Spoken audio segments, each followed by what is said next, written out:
Hi అండి. నేను మీ Indu. Welcome back to my channel. Sunday వచ్చేసింది. స్పెషల్ ఏం చేయాలనుకుంటున్నారా?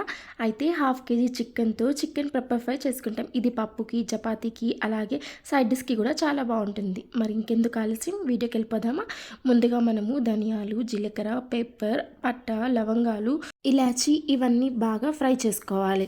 అలాగే 2 ఎండుమిర్చి కూడా వేసుకోండి. టేస్ట్ చాలా బాగుంటుంది. ఇవన్నీ ఫ్రై చేసుకొని ఫైన్ పౌడర్ చేసుకొని, అలాగే ఇంకొక కడాయిలో ఆయిల్ యాడ్ చేసుకొని, గ్రీన్ చిల్లీ యాడ్ చేసుకొని, ఆనియన్ స్మాల్ పీసెస్ లాగా కట్ చేసుకొని అవి కూడా యాడ్ చేసుకోండి. నెక్స్ట్ కొత్తిమీర యాడ్ చేయండి. ఇవన్నీ బాగా బ్రౌనిష్ కలర్ వచ్చేదాకా మనం ఫ్రై చేసుకోవాలి. బ్రౌనిష్ కలర్ వచ్చినాక కొంచెం టర్మరిక్ పౌడర్ యాడ్ చేసుకోండి.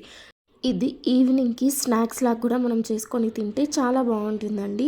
ఇవన్నీ బాగా ఫ్రై చేసుకున్నాక మనం అల్లం వెల్లుల్లి పేస్ట్ కూడా 1 or 2 టేబుల్ స్పూన్స్ యాడ్ చేసుకొని మళ్ళీ ఫ్రై చేసుకోవాలి. మనం ముందుగానే కడిగి పెట్టుకున్న చికెన్ని మనము యాడ్ చేసుకుంటున్నాము.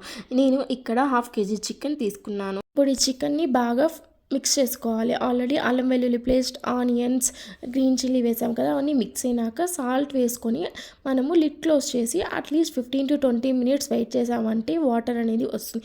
ఆ వాటర్లోనే మన చికెన్ అనేది బాయిల్ అయిపోతుంది. ఇప్పుడు మనము రెడ్ చిల్లీ పౌడర్, అలాగే ధనియా పౌడర్ కొంచెం యాడ్ చేసుకొని మళ్ళీ బాగా మిక్స్ చేసుకోవాలి. సో నెక్స్ట్ ఒక 5 to 10 minutes లిడ్ క్లోజ్ చేసేసామంటే మన చికెన్ అనేది మంచిగా బాయిల్ అవుతుంది. సో అలాగే స్టార్టింగ్ మనం కొన్ని మసాలాలన్నీ వేసి పౌడర్ చేసుకున్నాం కదా, ఆ పౌడర్ని ఇప్పుడు మనం యాడ్ చేసి మంచిగా మిక్స్ చేసుకొని గార్నిష్ కోసం కొత్తిమీర యాడ్ చేసుకొని మిక్స్ చేసుకోవాలి. అంతే అండి, ఎంతో టేస్టీ అయిన చికెన్ పెప్పర్ ఫ్రై రెడీ అయిపోయింది. మీకు నచ్చిందా? అయితే మీరు కూడా ట్రై చేసి ఎలా ఉందో నా కమెంట్ సెక్షన్లో చెప్పండి.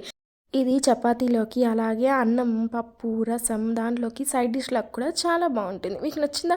అయితే నచ్చితే లైక్ చేసి షేర్ చేయండి. అలాగే సబ్స్క్రైబ్ చేయడం అస్సలు మర్చిపోకండి. Thank you so much. Bye bye.